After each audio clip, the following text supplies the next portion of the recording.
Dior Diouf, présidente du conseil de surveillance de l'Agence de développement local. Je commencerai d'abord par remercier Monsieur le Président de la République pour la confiance placée en ma modeste personne pour présider le conseil de surveillance de cette agence si stratégique, l'Agence de développement local.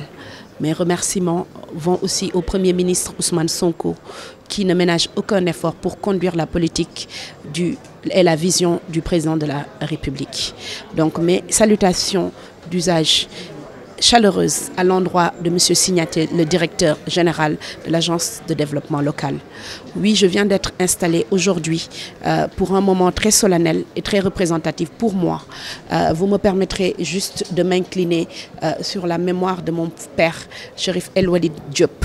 un grand républicain, un artisan des territoires qui s'est incliné il y a moins de 3 semaines. Donc je prends donc fonction avec toute la charge et la responsabilité qui est la mienne, qui est d'incarner toutes les valeurs pour lesquelles il s'est battu et les valeurs qu'il nous a transmises. Oui, nous parlons du développement, nous parlons de l'agenda Sénégal 2050, nous parlons de la transformation du Sénégal, nous parlons des territoires. Et tout ça ne sera possible qu'avec un véritable développement qui part de la base pour remonter vers le sommet. Le développement sera local ou ne sera pas. Le développement se passera dans les territoires. Le développement sera porté par les populations. Le développement local sera le socle du national. Donc je prends fonction aujourd'hui en mesurant toute la responsabilité qui sera la nôtre pour accompagner la vision du président de la République, pour donner corps à cette vision qui part aujourd'hui des humains, des individus, du capital humain, de la transformation des ressources naturelles, de l'organisation et de la structuration de la production au niveau local, de l'accompagnement de l'État pour faire enfin des territoires un monde où il fait bon vivre, des territoires résilients, des territoires écologiquement responsables, mais surtout des territoires où le développement ne sera pas un mirage, mais une réalité au quotidien. Je pense qu'aujourd'hui, Monsieur le directeur général a déjà, à l'entame de son mandat, impulsé un nouveau virage pour faire véritablement des citoyens productifs, des quartiers responsables, capables de porter du développement, des projets, des micro-projets de territoire, une réalité de terrain. Donc nous allons, dans cette même dynamique, impulser, généraliser, faire des territoires pilotes, accompagner cette vision qu'il porte, mais aussi cet engagement qu'il a pour faire de chaque acteur un acteur de développement, pour faire de chaque initiative une initiative qui réussit, avec un accompagnement multisectoriel, multiterritoire, mais aussi surtout avec un ancrage local qui s'appuie sur la stratégie nationale de transformation 2050, mais qui, au-delà, vise le développement humain, le développement individuel, le développement collectif dans un élan d'économie sociale, solidaire, durable des territoires. Merci.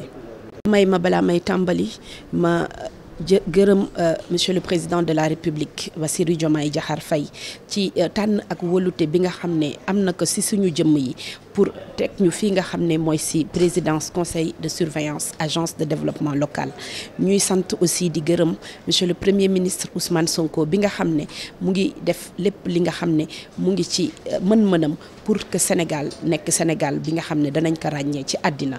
maa ngi aussi nuyoo bu am solo sunu directeur général monsieur Signaté bi nga xam ne bi mu ñëwee installé wu fii ci ADL ba léegi mu ngi am taxawaay bu am solo pour accompagner lépp li nga xam ne mooy communes yi mais aussi population yi ci nga xam ne ñu ngi ci base bi maanaam ci territoire yi. tey nag maa ngi toog ñu may installé fii ci agence de développement local ci qualité bi nga xam ne mooy présidente conseil de surveillance de l'agence. ma jàpp ni développement kenn mënu koo wax naam mu jóge ci suuf pour yéeg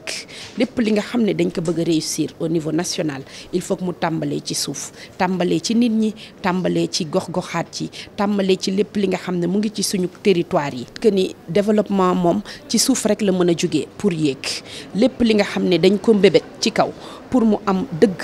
jeexantal il faut que mu tàmbalee ci kaw pour yéeg te loolu mooy solo agence de développement local. kon nag lii nga xam ne sas nañu ko mooy fexe ba développement dëgg am ci Sénégal tàmbalee ko ci gox-goxaat yi ba nga xam ne képp ki nga xam ne da nga dëkk ci gox nga mën fa am ay taxawaay mën ci liggéey mën a xool lan nga xam ne moo fa am ñu jéem ko suuxat développer ko structurer ko mais aussi nan la ñu mën a def ba nga xam ne dañuy am territoire maanaam gox-goxaat yoo xam ne dañuy produire mais aussi dañuy porter véritablement développement. kon nag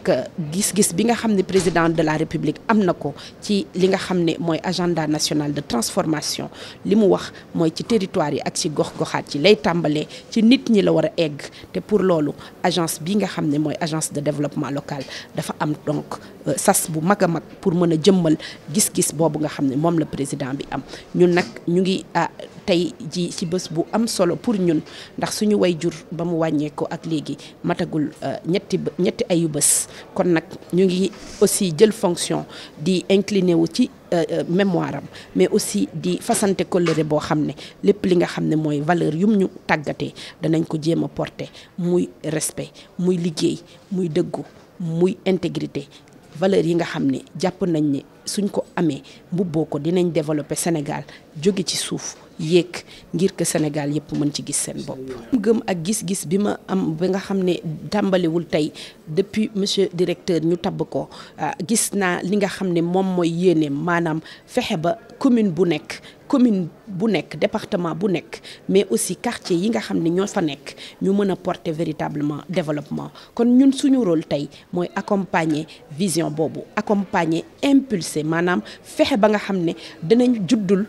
élan bu bees. suñu ne élan bu bees mooy fexe ba nga xam ne nit ñi dañuy nekk ay acteurs de développement ñi nga xam ne dañuy yëngu ci lépp li nga xam ne dina suuxat suñu bopp suuxat suñu gox yi suuxat suñu quartier yi organiser ko jëmmal ko structurer ko mais fexe aussi ba nga xam ne loolu mooy nekk base bi nga xam ne ci la politique nationale yi di adossé wu maanaam di appuyer wu mais loolu mooy nekk commencement maanaam tàmbali bi nga xam ne foofu la développement dëgg di commencer boo jëlee gox-goxaan yi ay nit a ci dëkk nit ñi dañu war a développer wu soo jëlee gox-goxaan yi ay ressources moo fa nekk ressources yi dañ ko war a fexe ba mu jëriñ boo jëlee gox-goxaan yi ay entreprises ñoo fa nekk dañ ko war a structurer mais loolu yëpp dañ ko war a def muy économie bi nga xam ne dafay ànd ak social mais dafay ànd ak durabilité ba nga xam ne fii nga xam ne mooy génération yi di ñëw bu ñuy ñëw danañ fekk ñu tàmbali ñoom it bu ñu ñëwee ñu àgg.